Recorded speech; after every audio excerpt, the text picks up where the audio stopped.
Okay, so we're gonna get started.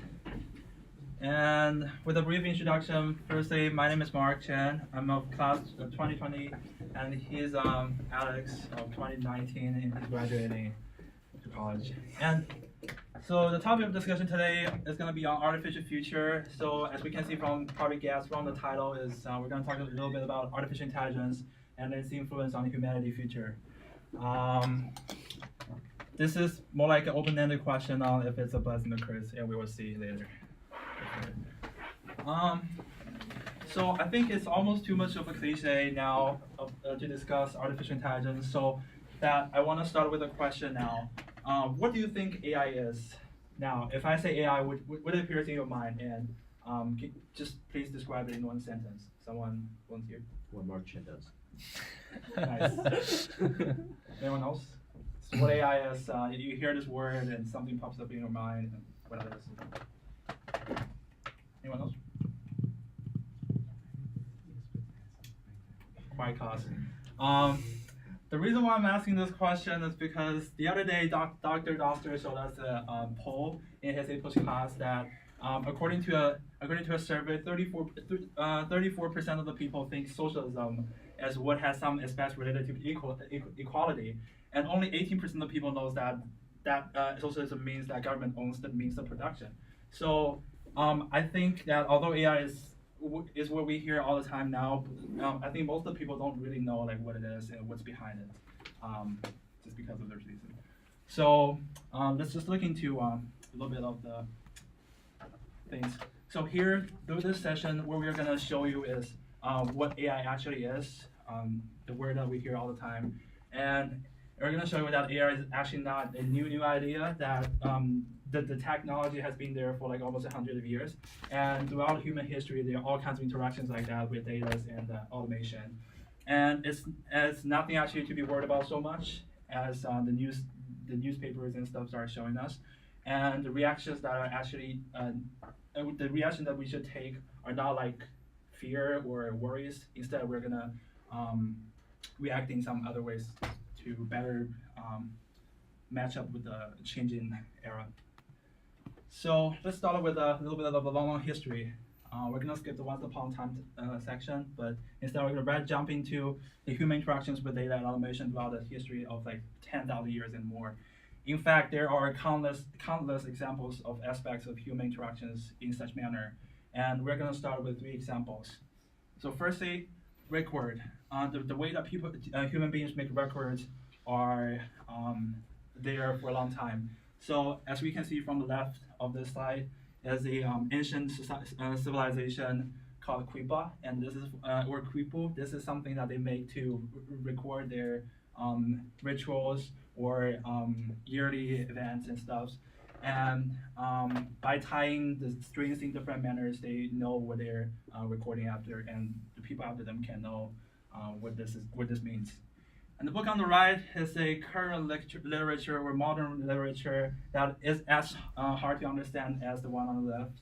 And most people suffer from it if you're through junior or senior years now from Cranbrook, and you remember the pain from reading this book. And as we can see, like the way that people record things change over time, but it's basically the same idea. And the way that we visualize things too.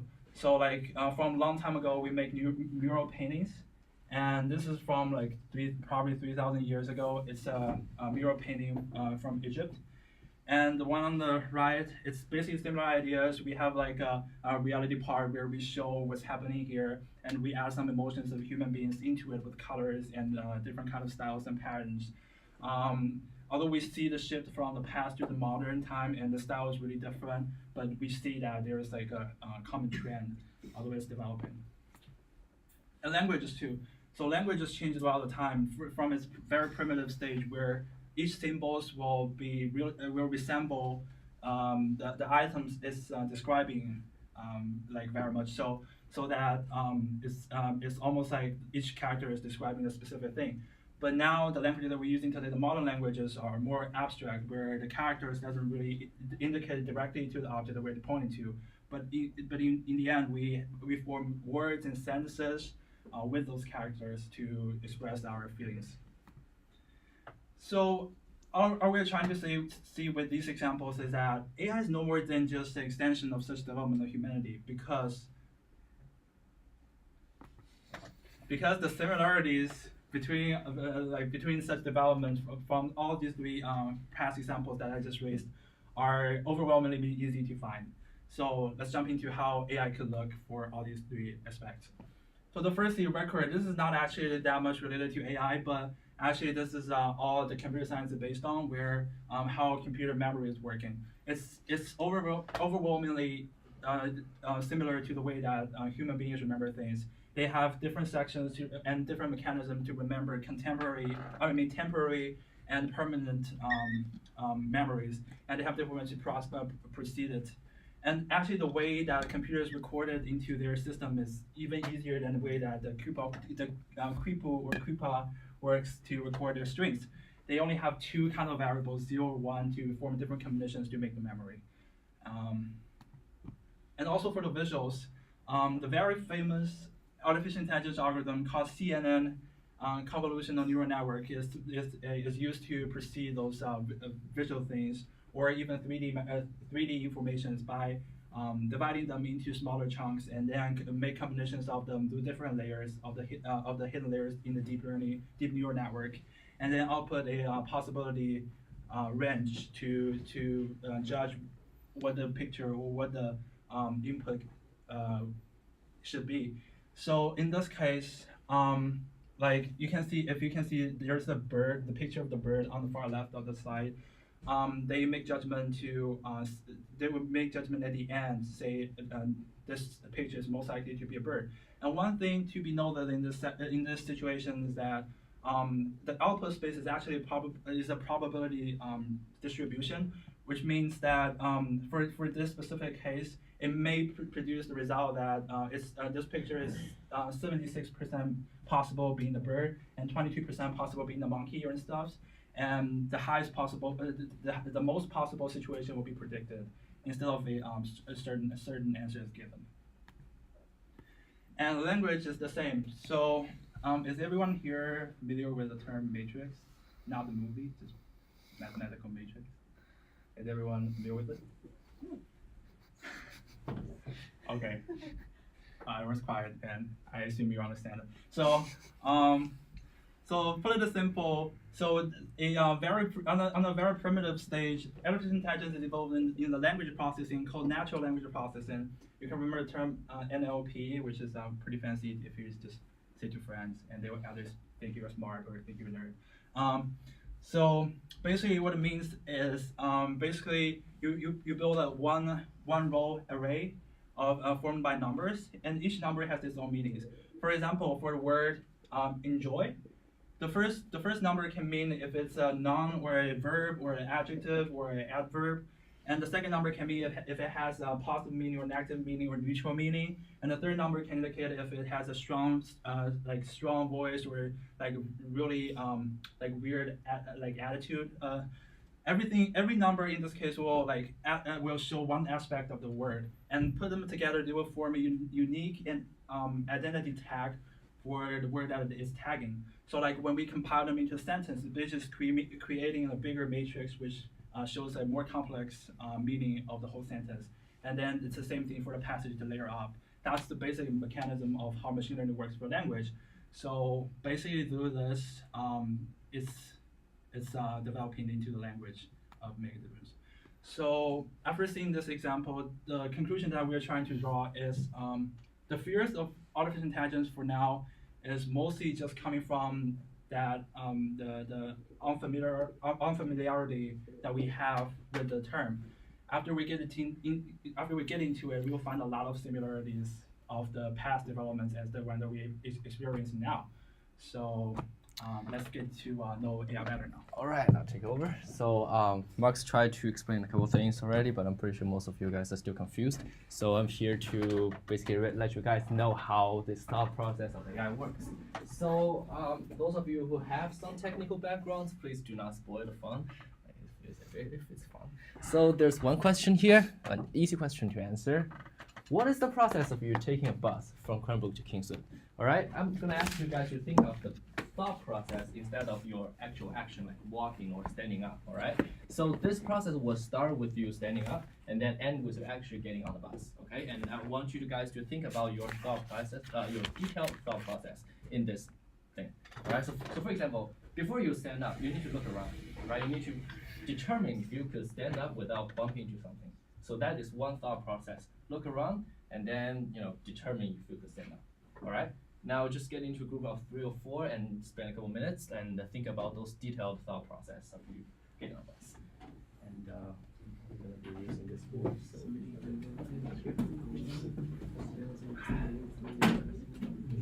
yeah. 我总是在去上厕所，然后 excuse myself.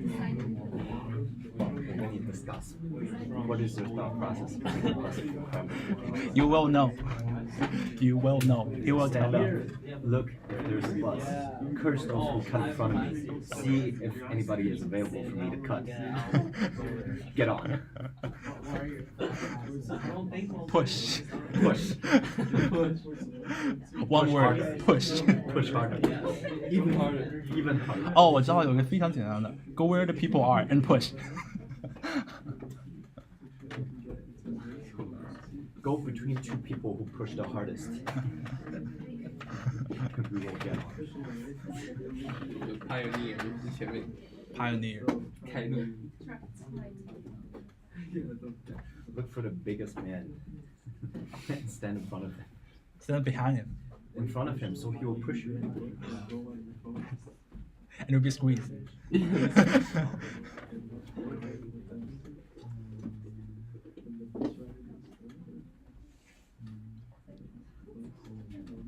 Right, quiet down. So maybe come back and any ideas? I just need one thing. Give me one detailed thought process here. One detailed thing. Just one thing. James said he wanted to go out the window. Okay. Okay. Go out the window. And what's the goal of that? Is to get out of the classroom or the building, right? Yeah. So you're trying to figure out the a route to do that. And okay, say window is a route. Okay. So what's your thought process there? You have to open the window and then see if you can fit through it. Okay. A side note, we're not trying to discuss the actual action here, because we're trying to think about thought, right? So one thing's good is to determine if you can fit through the window. Okay, not patient. But okay. Window fit or not. All right. Anything else? Just one thing. One little piece. Come on, if you're not talking, I'm gonna ask everyone of you to give me one piece of information. Walk outside. Walk outside, okay. That's an actual motion, right? What do you do before that? Or like, what are you trying to do with that? Trying to get to the bus stop by walking. Yes, you try to. Okay, what should you do before you start walking? You don't fall off. You don't fall off. Yes, you don't fall. And what do you do to make sure you don't fall off? Go to the place of pain. Okay, they don't have a giant hole. So you have to look at those things, right? You have to make sure the road is, I don't know, even or whatever, right? So kind of find the best, how do I say this, like route, I suppose, like the direction, something like that. And also, all right, you have some. I was just gonna say, you gotta make sure your next step is a safe step, like if you can go in that direction. And how would you determine that? Look around. Look around, that's very good actually. Okay, look around. Yep, and then determine if it's a safe step, you said? Yep. Safe step. Okay, anything else? Come on guys, open-ended. The last class, Is it the right time to go to the bus? sure, good. Would you care to elaborate? Like what, Is it the end of class? okay, What time of day is it? okay. What day of the week is it? If Time, it's a C day, this must be Belgium. okay, time is good. Okay. That's great. Anyone else? The last class we really cared about going to the bathroom. Bathroom, yeah. And then the first class we talked about weathers. You guys want to elaborate on those directions?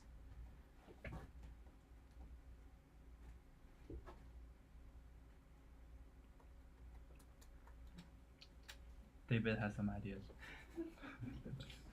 Estimate the number of people waiting for the bus, so you decide whether to go there and wait or stay inside. Nice. In line, right? I think there's another part of this to see what's the weather outside, so you Yes. decide if you're gonna So stand there. if or it's raining, you probably want to stay in corner science until there's bus, right? So weather. I'll give you two more things at least.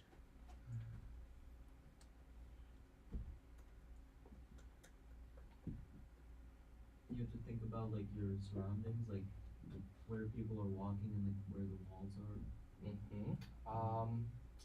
Break it down a bit. Like, what's the first thing you do to accomplish that?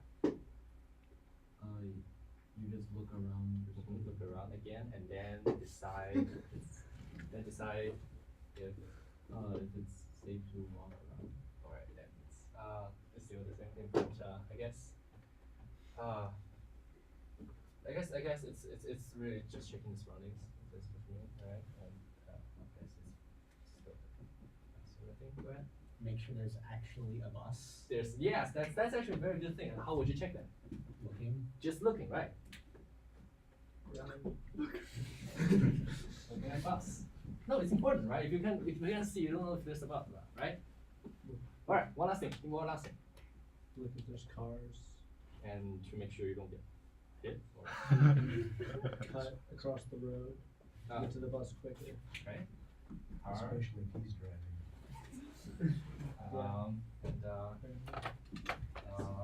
Safe crossing on that, right?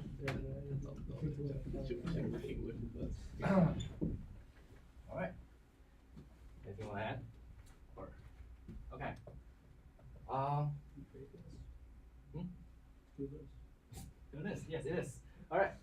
Can someone see a pattern between those two? Okay, there should be a third column here, but it's okay. It's empty. So, does anyone see the pattern between those two? Like, what's the difference between those two columns? Wordy. Yes. Okay, that one's have more words. Yes, sure. Anything else that's less obvious?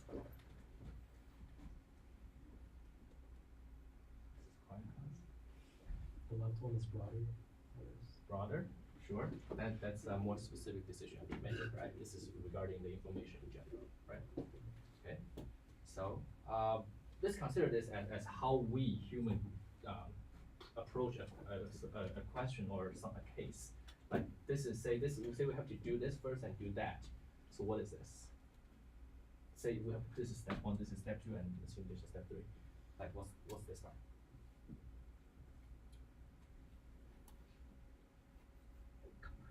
The first one is like thinking, and the second one is action. This is thinking. This is action. Mm-hmm. I would say actually action is somewhere here, right? This is more like thinking, right? Okay. Go ahead. The left one is it's not dependent on you, like the weather and time doesn't depend on you. Yep. With us. Okay. And this is your decision, right? Yeah. This depends on you. Perfect. Okay.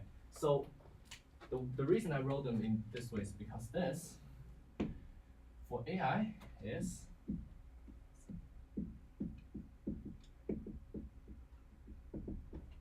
it's part of data collection. It's what we call input. It's what what you use your senses for, right? You look, you hear, you try to find out something, you find out about your surroundings. There's nothing you could do without knowing these things, right? These things, and they are objective. You can determine them.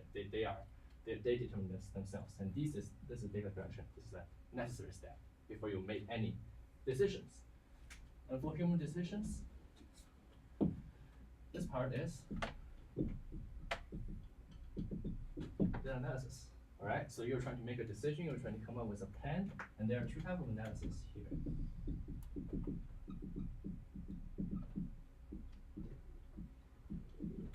Discriminative and generative. So for discriminative, you are trying to determine if a yes or no, or for example, number of people in line, right? So like step or not, this is all discriminative. You're trying to based on the information you receive, you're trying to make a decision. Generative is trying to find the best route, right? You're trying to come up with something. You're not making a decision. You're trying to come up with something that's generative. And then this part is the general conclusion, or we call output. This is a part take your action. Okay. So the whole point of this thing is trying to show you guys the parallel between AI's process and human thought process. There's nothing mysterious about how AI works, and the more you know about how you think, the more you know about how AI works. Okay? Hopefully this thing would give you guys more understanding regarding how AI really works. There's nothing magical about it. It's still a machine. Let's get to the second activity. All right, so now I'm gonna show you guys some, probably not the cutting edge, but modern product made by machine learning and everything. So this is made by Google. You can check this out later if you want. So I just put the link here. So this is a bunch of products developed by Google. You made use of AI. And the two Mark did mention, one is about vision, so we can analyze pictures here. So let me show you how we do that. For example, this one. Yes, I'm not a robot. Okay. All right, it can show you that now the number on the right is probability. So for example, this picture has a 99% probability to have snow, and it has all the other things, right? Snow, winter, sky, probability, blah blah blah blah. Pretty accurate, right? This is a pretty mature product, and it's probably not the most cutting edge, but it's good. And we can also analyze text. So we can put in a paragraph or a literary work, and it'll tell you whether two things. First, whether this has a positive sentiment or negative sentiment, and two, how strong this sentiment is. All right. So for example, Declaration of Independence. All right, before I hit analyze, do you guys want to predict if the sentiment is positive, negative, or neutral? I mean, it's obvious that the sentiment is very strong, right? But is it negative, positive, or neutral? Negative. Negative? Okay, this is the first time that someone say negative first. And why would you think so? Do you have any explanation for it, or is this an educated guess? It's okay if it's just educated. I mean, just asking for. Yeah. I mean, like, there's, like, with the Constitution, there's also some ways of abolishing slavery. Mm-hmm. Like, there could be some negative outlook based on interpretation. I like that thought. Yes. Anyone else? All right, positive. Raise your hand. Come on, guys. Come on. I know it's the end of the day, but Still. All right, negative. Okay. All right. So what do you think? Neutral? Neutral. Everyone thinks it's neutral. Oh wow, this is the only class that has the neutral as majority. Never get smarter after a whole day of boredom. Yeah, I guess you guys got smarter. All right. So the first thing they show us is all these entities, which we don't really care. Looking for sentiment, and you're correct. It is neutral. Look at this score. So. The green one shows that it's positive, and the red one shows it's negative. And the magnitude here, if you can see the word, it shows how strong this sentiment is. And obviously, this is very strong because it has a level of 20 almost, and it has a score of 0 overall, which was a shocking result to me actually. And if you look at this more closely, each paragraph will have a score, individual score, like so. Each of these paragraphs they have some, individual scores, and overall it's just really 0. So this is another example of how we make use of AI right now. So as Mark mentioned in another class, you can probably check the email from the teacher and use this to determine if he's actually being sarcastic or actually, like you. Okay, so to remember the link.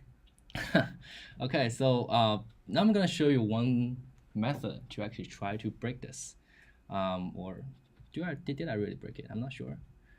Okay, what is this? Tiger, yeah, tiger, right? that seems like the prediction is pretty correct, right? Tiger, vertebrate, Bengal tiger. Anyone want to get a closer look at this and determine what it actually is? You can come up if you can see clearly.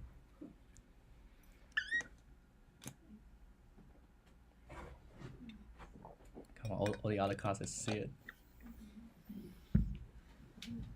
You can come up if you want.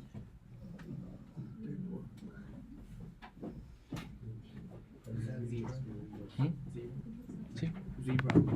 啊，当然不是。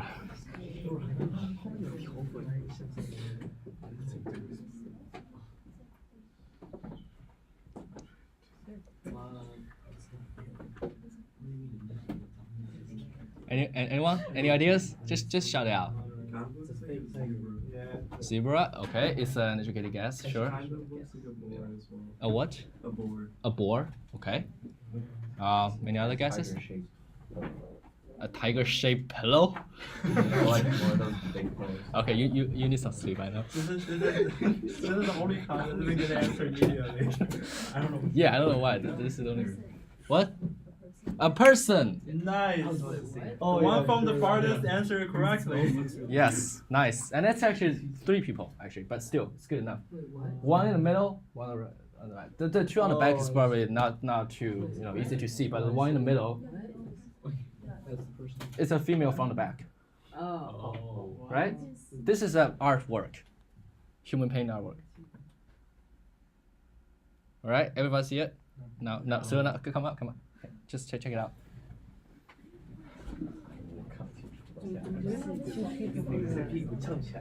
Check this out. This part, right? This is a bit part of the hair. This is the eyes are just drawn on it. Okay. Oh, I see that. All right. There's only one person. 3 person. What are the other 3 persons. people? The 2 people are just on the background, which is not too easy to see. It's okay.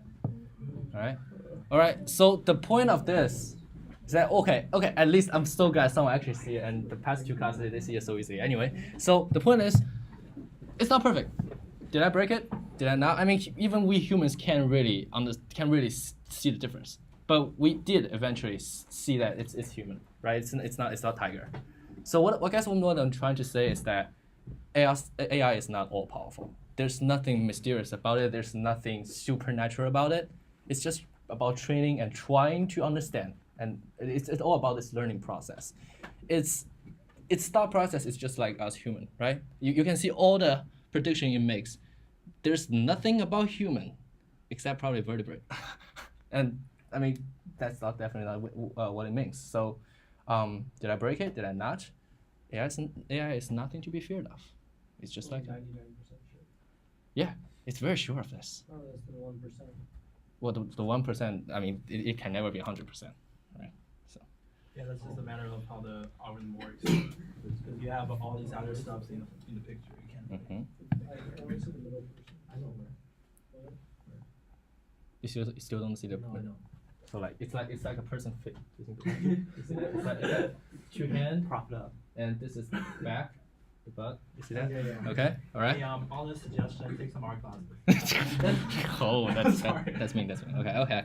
All right. So I think I have like 2 minutes or so to. If you have anything you want me to test out on this image or the language here, I can totally show you right now because, and I mean. You can try to break it as like something like I did if I actually break it. So for example, one person from the last class, where's my mouse? Okay, said something like not happy, and it's a negative score. All right, so something like this. You can just try it out. Anyone wanna give me some words or want me to use a picture? Come on, open-ended. You use Kermit or the picture. What? Kermit. Kermit?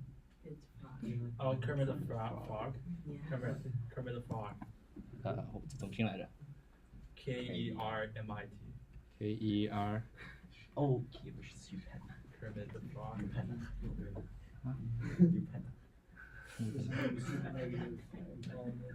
This one. Is this picture good enough? Yeah. Okay, I'm just gonna use that then. very negative. Okay, Fusion API.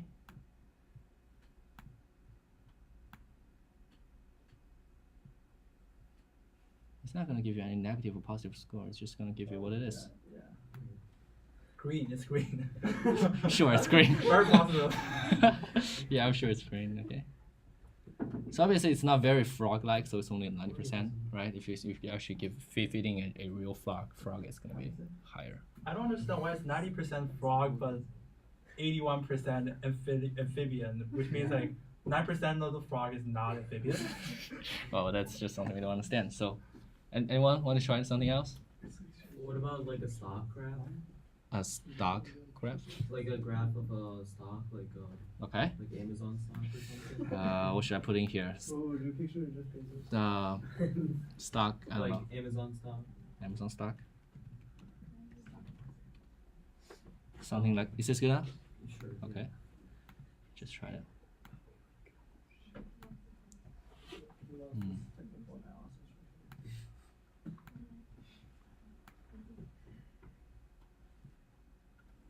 I actually don't know what's gonna happen. Okay. Blue. Okay. Parallel rectangle pattern diagram wave. Yeah. It's still accurate overall. What if you take a screenshot of that and put it in there? Nice thought.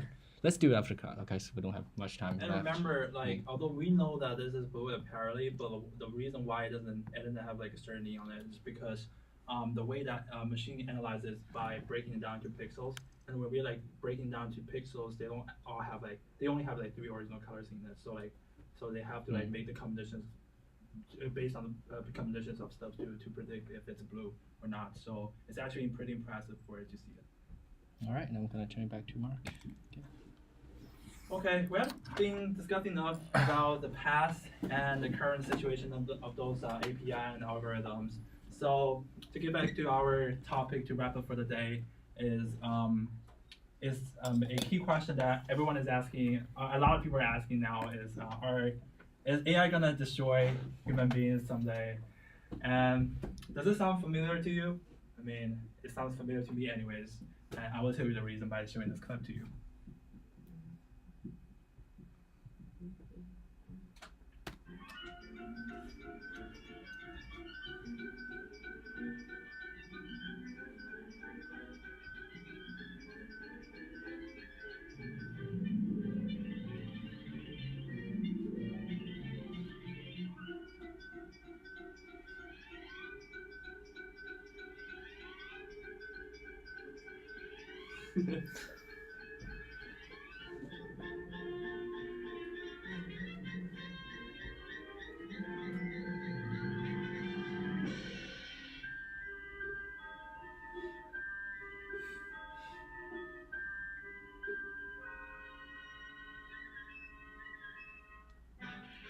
All right, that's good enough for now.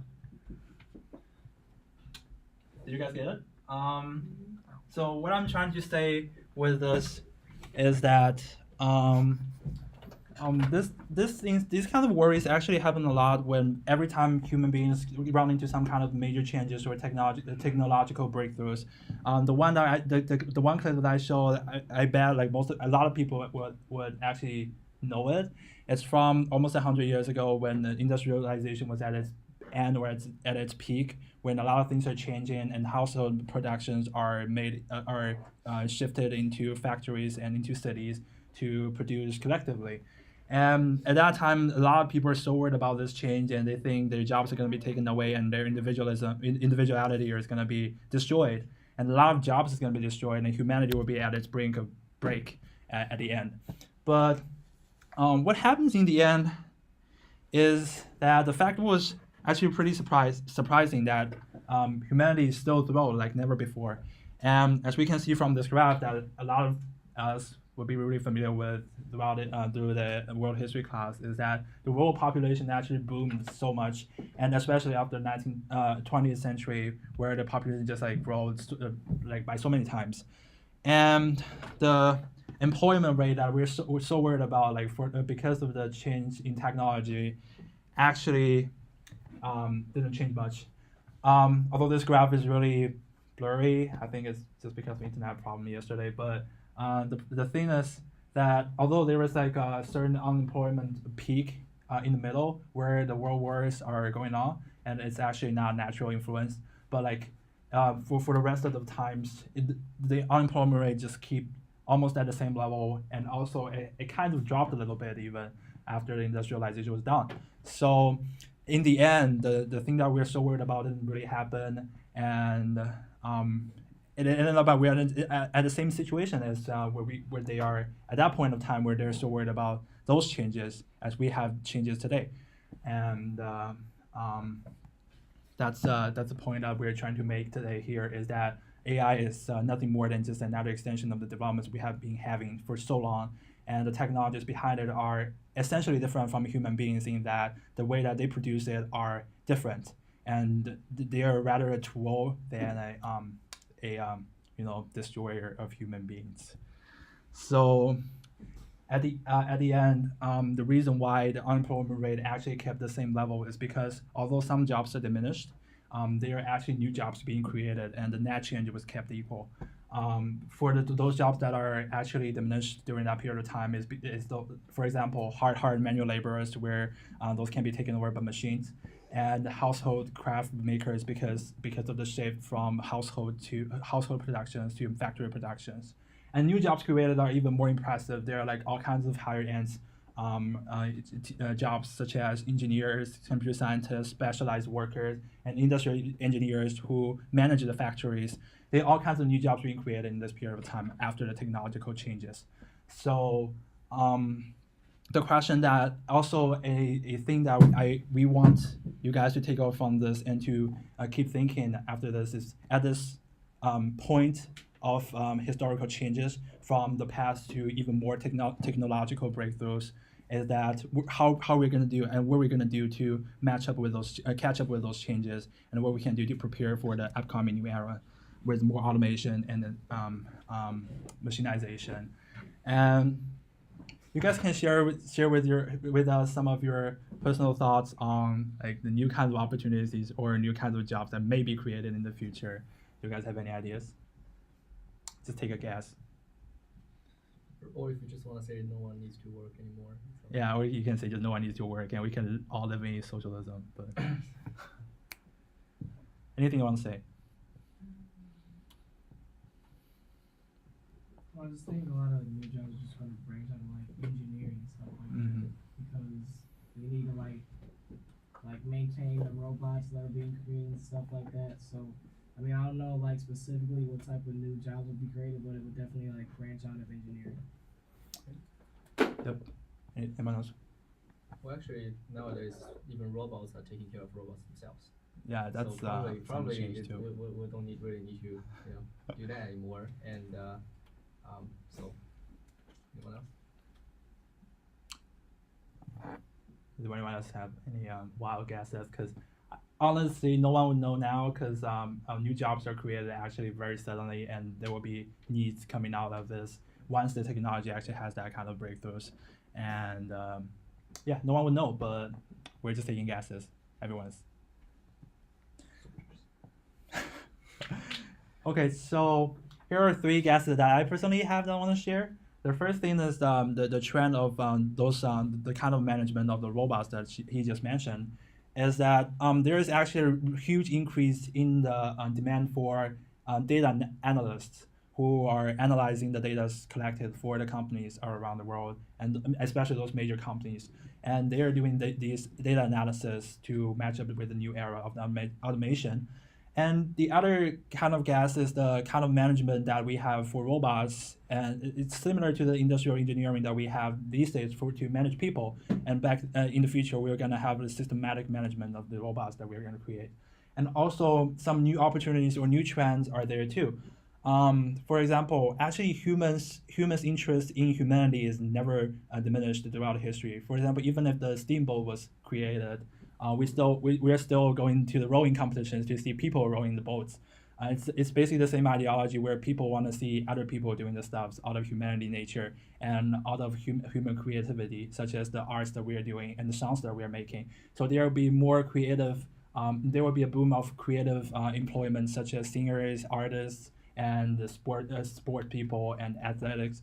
All these kind of jobs will be boomed, and people can actually choose their field of working more freely under this trend because we have less limitations on those things in the future. And that's our guess. So keep this in mind, and in the future, hopefully you will think about this and to prepare for the upcoming future of artificial humanity. So basically that's it. If you want to stay behind and see how other API works, or if I want to take a screenshot, sure, you can do that. And so that's basically it. Thank you very much for coming. Hope you enjoyed.